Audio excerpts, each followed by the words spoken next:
What's up, everyone? Welcome to episode 12 of 45 Minutes of Noise. I am your host, slash your boy, Chris Pugh, and as always, I'm joined by my very good friend and Mr. Cynical himself, Samuel Lewis, on a Wednesday evening for a change. How are we, sir? We are well. We are well. How are yourself, sir? Yeah, man, it's weird to be recording this in the dark, isn't it? And not like in the middle of the day on a weekend. Yeah, I'm not sure I like it, Chris. Just Nah. this is my disassociation time you're chipping into here. I was scheduled to be staring at a wall right now. Or like any other form of talking about music, wall staring included. Absolutely. If I could do this a podcast by osmosis, you know what I mean? But I'm actually very much looking forward to discussing these two albums.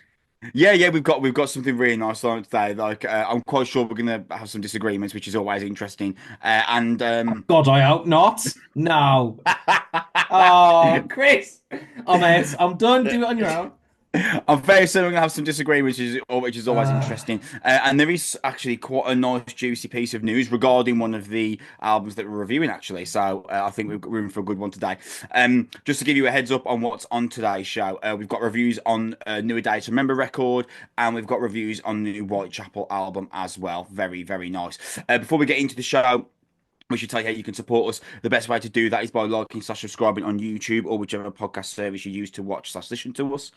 You can follow us on X at Noise Podcast, as well as following the Noise platform in general at Noise UK on X, Instagram, Facebook, and Blue Sky. You should head to noise.co.uk for all your latest news, album reviews, features, and interviews. Sam, so we get into the show.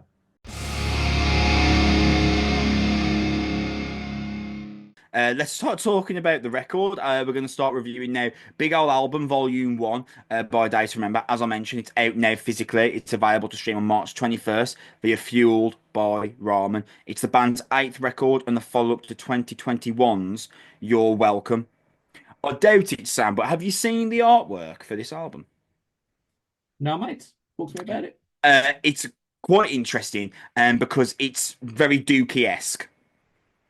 And it's surrounded by kind of cartoon drawings of a series of artists that are within the alternative music realm. I'm not going to go through and list them all; that would be absurd. But there are two artists on this cover that I think are particularly interesting because this is called Vol.1.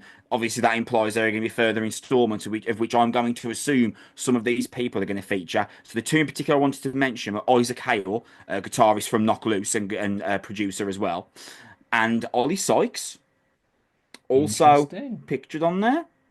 I am Interesting. going to be incredibly curious. I mean, maybe this is just like a reflection of artists that are within the alternative music realm, but to have their likeness on the front cover and then not utilize them at some point in the production would be unusual, wouldn't it? Um, Yes, yes, that's fair to say. but yet, man, Isaac Hale and Ollie Sykes, interesting, very interesting Absolutely. for me. Absolutely. I hope they take songwriting roles. Right, okay. We're going to disagree on this. Um, can I ask, right? Probably. Yeah. Can I ask, right? How long did it take you? Sorry, no, two questions. Did you hate all of it? Question one. No. And how long did it take you to hate it? If you hated some of it. The overdone accent on Bad Blood and All My Friends was just heinous to me. So, a day to remember in like quite a unique position. Let's just forget about the method of release for the record. And Mm.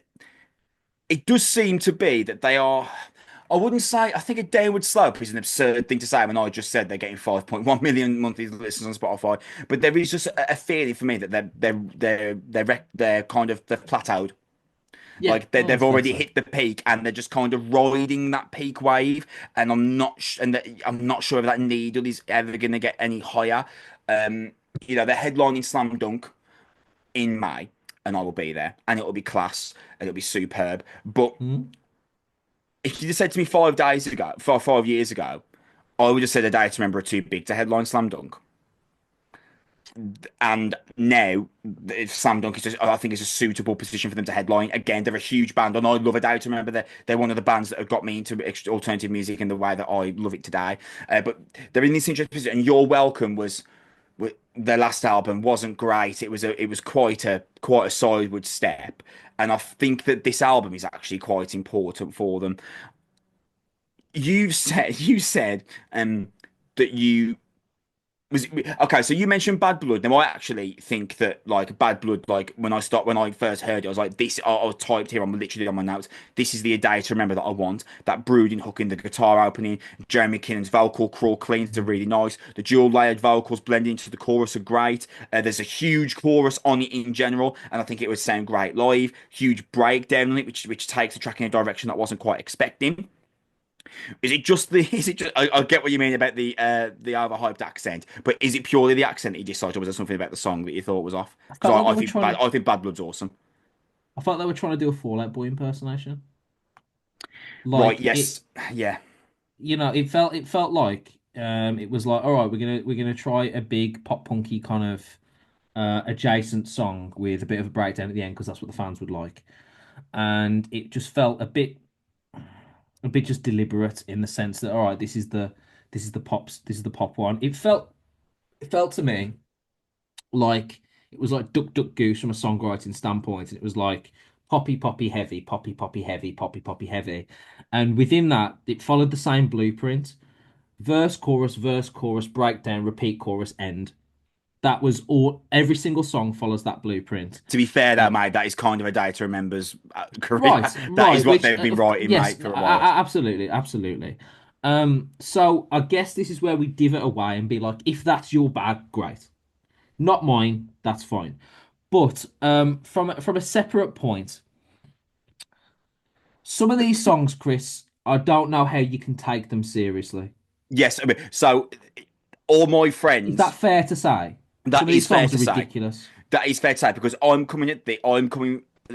I'm coming at this from the angle of being a huge A Day to Remember fan and A Day to Remember being like one of the bands. Like I remember listening to Homesick. I was in sixth form. I listened to Homesick every single day. Once I discovered A Day to Remember, they'd released Homesick about 2 years prior. So I found them in like Yeah. 2011, 2012. And I listened to Homesick every single day. I absolutely obsessed over that album. It's in my top three favorite albums of all time. It's a great album. That album Great really album. changed things for me. I Um remember buying it in 2009. yeah, did you say you had some kind of you won a talent contest at school and Yeah. one of the reward was that you could use a HMV voucher and you use it to buy Homesick? I got a £25 HMV voucher and I bought a Bluetooth speaker and Homesick by Data Remember. That I is the mean, that's most cool, man. 16-year-old spending Yeah, 20 so year good. old 20 quid ever. Yeah, but that's what happened, yeah.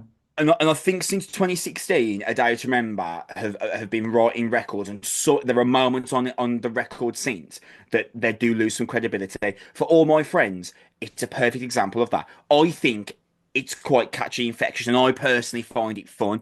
But the lyrics and the pop sensibilities, they're just low hanging fruit, man. Like Hmm. there's a bit where he's like. But like the vocal chant, he's like, "Oh shit, here we go again, another night out with Yeah. all my friends." Really lame. And one of the worst things I've ever heard Do a Day to Remember do is that there's this section where you can hear them clinking shot glasses, Yeah, I've and heard that, yeah. it's pretty Embarrassing. rough. It's pretty embarrassing, man. It is pretty embarrassing. The song is fun, and I do like it, but there are moments on this record where they chase the Fall Out Boy aesthetic. I agree with that, and it does cost them some credibility. Yeah, there are moments on this that I thought were pretty good. I will say. I think the opening Make It Make Sense was all right. I thought it was new metal for a second. I was like, is this like a Yeah. Bad Omens Oh chase? yeah, no, I was late to respond to your messages, but I saw you were like, Chris, is this a new metal record? You put in capitals, Chris, is this a new metal record? Respond, Chris. Yeah, Respond. I was laughing when I Um, opened my phone. but but that was pretty good. I thought Feedback was just like a by the by rock and roll tune. Yeah, mid, not a fan. Um, all my friends and Bad Blood we have discussed. To the Death was like, oh, they've done the cheesy thing. Now we're angry. A Day to Remember again. Now we're a metal band again. The chorus is all right. The breakdown was pretty good on that. Flowers, Christ, the chorus on Flowers, and some of the lyrics on that was just difficult. It was so empty calorie at times. And then I got to LeBron, and I was like, what Interesting. is this? And then I realized it was just a metaphor about taking a shot and then That's what it was. I was like, what is going on here? It's like a defense of LeBron James on a Data Remember record. That was strange. But overall, it was just generic pop rock. It's relatively adjacent stuff again. Teenager kind of demographic, and I was like, okay, this is just not aimed at me. Um, I thought Miracle's the single. Obviously, it's been out for a while. Banger. I love that. One of the highlights of the album. And then its same time comes in with this like odd pop sensibility at the start. The riff is okay, and I think it will play, but I'm not sure it worked for me. And then Silence kicks in with that clean with the dance beat. I'm not sure what they're trying to do here. Yeah, I But actually wrote for Silence that like I don't it never really commits to anything, does it? Silence. It's no, the there was furthest thing away from pop rock on the record, and weirdly, it's the most boring track on the album for me. there's a Silence. bit in it where it kicks in with that riff afterwards that's quite heavy and quite pounding. And the Mm. vocal style is like vaguely reminiscent of Gojira, like very vaguely. Like with that sort of powerful over the top of the pounding, but then it goes back to this like middle of the road verse style. And the breakdown's okay, it just feels like it lacks a bit of punch. And then I got to Closer Than You Think. I was like, oh, this is the quirky one. This is the ending, sort of like everything's okay kind of feel. But and I tried to go for that emotional impact with the removal of the music on the last line of the chorus, but it just feels like the song rattles on fairly nondescript. The thing is, Chris, there's some moments on this that are pretty good, but there aren't. I don't think there are any particularly great songs from start to finish. And even if I remove my, I'm not really much of a fan of a day to remember glasses. I can appreciate when Homesick came out and the follow-up record in 2011 and the one after that, 2013. Their first two records were really, really, really good. Um, it lacks the aggression and fight and sort of raw feeling that they had in the breakdowns from their previous career. And I also don't think they really have written a great chorus on this record at all. So for me, it just sits somewhere between mediocre and just above average in moments, but then slinks to very well below average, and at times, as we've discussed, downright not good. I'm sorry, man. Like it's not a very good record for me. Well, you said to me when me and you first became like best friends, which is like we're knocking on 10 years ago. If I needed to tell you that, Jesus. Um, you said to me 10 years ago. Oh, he's like, oh, well, you said I love a day to remember when they're being a metal band. I struggle with the pop punk stuff. And Yeah, yeah, yeah. over the years, the metal band quote unquote stuff has been chipped away, and now they're more of a pop rock band than anything else. So, kind of, they've almost purposefully and immediately ostracized yourself. Yeah, but I listen to stuff like this and I think I'm not who they're aiming at here. Yeah. And I also don't think that they're your demographic. Like really, some of these songs appear to be aimed at a younger demographic to me. So, I mean, if you could stop saying younger demographic and including me in that, that'd be awesome. You're 3 months younger than me, Chris. Stop acting like you're All right, knock it on the head, 26. will you? So, Oh, you're gonna be a nightmare when you're 40. Oh God. there's a day to remember album, mate, so. Um, Because you got blonde highlights. um, Flowers, you mentioned that it was quite a challenging listen for you. I, Lyrics are bad. yeah, the lyrics of that, I've literally, again, one of my notes here, they're not going to change literature, and there's not really much of a purposeful meaning to them, to be honest. But the chorus is earworm, and I think that Jeremy McKinnon, he does have a great voice. Yeah, yeah. Objectively has a good voice. I agree with that. And I think that he can apply it to a variation of styles. And on same team, something I wasn't expecting to say about this album, you get an all-time Jeremy McKinnon mosh call. That scream of face the consequence. It's Yeah, that was good. and the breakdown that follows. Wasn't expecting to say this. It's one of the heaviest moments of a Day to Remember's career. Honestly, is absolutely brutal. It's like second sucks level of brutality. It is up there. And it's got this amazing transition back into the chorus out of the beat down riff as well on same team. It's class. And I think that when when this album commits to an idea, for me, it does it very well. When it commits to the pop rock stuff, for the most part, even on All My Friends, which is quite cringe, I do find the chorus quite fun. It's great. When it commits to the metal stuff, it's great. The problems are where it kind of meanders and kind of sits somewhere in between the two things, such as on Silence. Closer than you think. For me, like it's inoffensive, isn't it? Closer than you think. There's a nice sweet lead riff on it. It's the old, it's nightclub music fodder. It's kind of inoffensive. I was hoping I'd never really say that about than A Day to Remember record. I kind of agree with you that LeBron, it's one of the singles that is LeBron is a strange one. Not really sure what LeBron is trying to do either, with the exception of like a decent chorus. Uh, to kind of tie this up in a knot as a Day to Remember fan, I do think that A Day to Remember have plateaued and they're gonna ride the wave of their aforementioned huge level of popularity for as long as they possibly can, and they're gonna keep giving themselves excuses to tour. And you know what? It works for every other massive band. Yeah, they've just written an album that's like vaguely reminiscent of their good material. Like Yeah, it's like I can't believe it's not A Day to Remember. You know, if you squint close enough, it's a Day to Remember album. But like I it's not would be really. It's like, curious. you know. I'd be curious to see how many of these songs become like staples in a Day to Remember set list in 2 years' time. I think that's usually like the telling point of how good an album has been when post album release tour the Yeah, they songs that survive, yeah. remain the songs that survive and remain in a set list. I think that's usually quite a good litmus test, and I'd be willing to bet,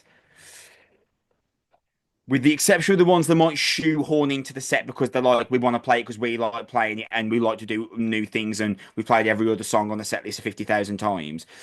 I think there's two or three here that would have good reason to have a fight to be in a consistent, clear Day to Remember set list, and the rest just exist with a good chorus.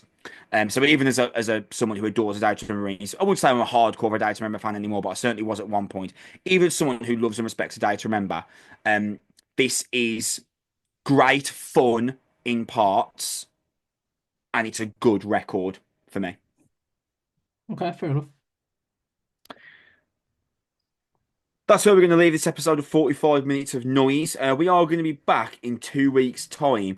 Just looking at the upcoming release schedule here, we should be able to get our hands on new Cradle of the Filth and Spirit World as well.